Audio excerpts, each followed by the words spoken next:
Can school improvement efforts alone narrow the racial ethnical achievement gap?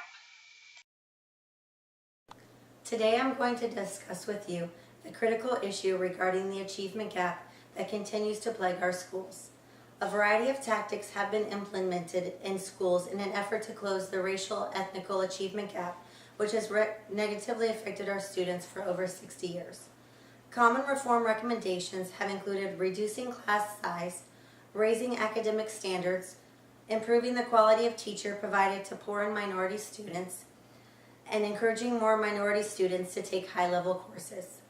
Even after employing these changes, progress in reducing the achievement gap has been slow or non-existent. Yes, some schools may have experienced temporary success in narrowing the achievement gap between white and minority students, but a permanent solution to the problem has yet to be found. There are those that would argue that the achievement gap would narrow if a high-quality curriculum was established, high-stakes testing was abolished, schools were equally funded, and our current method of tracking students was revamped. All of these areas are important in-school factors which affect the achievement gap. However, there are several non-school factors which also have an impact on the achievement gap. Therefore, school efforts alone are not effective in narrowing the racial ethnical achievement gap. National Education Association lists several factors which have been identified and studied as contributing to the achievement gap. The outside of school factors include factors in the local community, students' background, education funding shortfalls, and family support of student learning. Let's first take a look at family. Harvard professor Dr. Ferguson discusses the achievement gap in an article published in the February 2011 issue of the New York Times. As an African American and a father to 3 boys, Dr. Ferguson has a personal stake in closing the gap. He spends much of his time flying around the country visiting schools, splitting his time between measuring the cause of the gap and meeting with students, faculty members, and parents to discuss the steps their schools can take to narrow the gap. His research indicates that half of the gap can be predicted by economics, and the other half of the gap he calculated is that African American parents are, in general, not as academically oriented in raising their children as white parents are. His message to the Black community is that we need to build stronger intellectual lives at home. Cultural factors. Hispanic students often receive mixed messages about the importance of education. Their parents may see a high school diploma as sufficient and may not encourage further schooling. African American students are sometimes accused of acting white by their peers and may hide their study or homework habits. This negative message from their peers will also prevent some students from performing at their academic potential. Researcher and anthropologist Annette Lareau observed a variety of families from different class backgrounds over the course of several years. She found that the middle-class families she studied all practiced a similar style of parenting, concerted cultivation. Concerted cultivation. Children who are raised by parents practicing this type of parenting style are exposed to advanced grammar and vocabulary earlier in life. They are typically taught how to successfully communicate with authority figures. These parents are more likely to ask their child's opinion on various things and to ask about their day at school. This type of parenting is usually practiced by middle-class parents.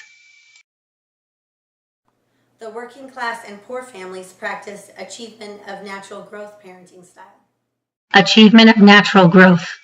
Parents who practice this type of parenting style generally do not play a very large role in their child's education. They are more focused and concerned that their child obey and respect authority figures than they are on teaching their children communication skills. This type of parenting is usually practiced by poor and working class families, many of which who are Hispanic or African American. Achievement disparities are often due to socioeconomic factors. According to 2009 data from the Census Bureau, of all children under the age of 18 living in families, 15.5 million live in poverty.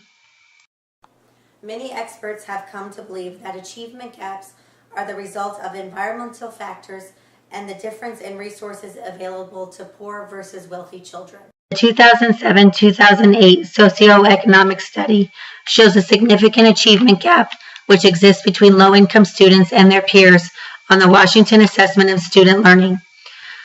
Students from low-income households perform between 18 and 29.9 percentage points lower in reading, math, and science than their peers. Early childhood experiences is also a factor in the achievement. Associate Professor of Public Policy and Sociology at the University of California, Los Angeles, Meredith Phillips, looks at early childhood experiences as also being a factor in the achievement gap. Survey data used by Meredith Phillips shows that affluent children spend 1,300 more hours than lower income children before age 6 in places other than their homes, schools, or daycare centers. For example, museums, zoos, and parks. She also found that by the time high-income children start school, they have spent roughly 400 more hours than poor children in literacy activities.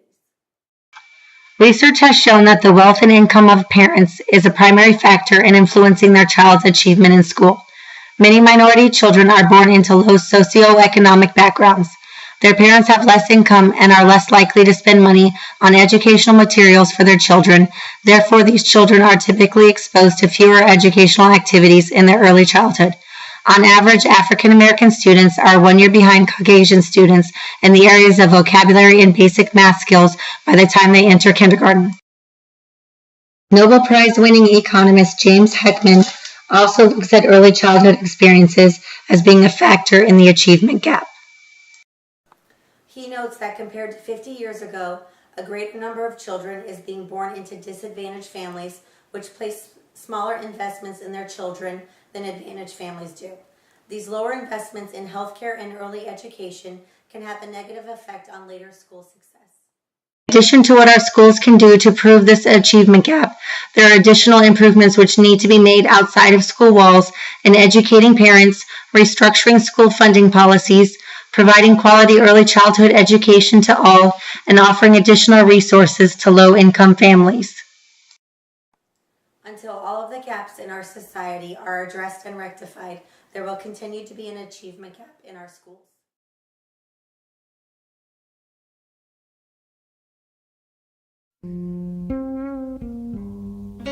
America talks about closing the achievement gap, which makes it easy for us to ignore the other gaps between black and white children.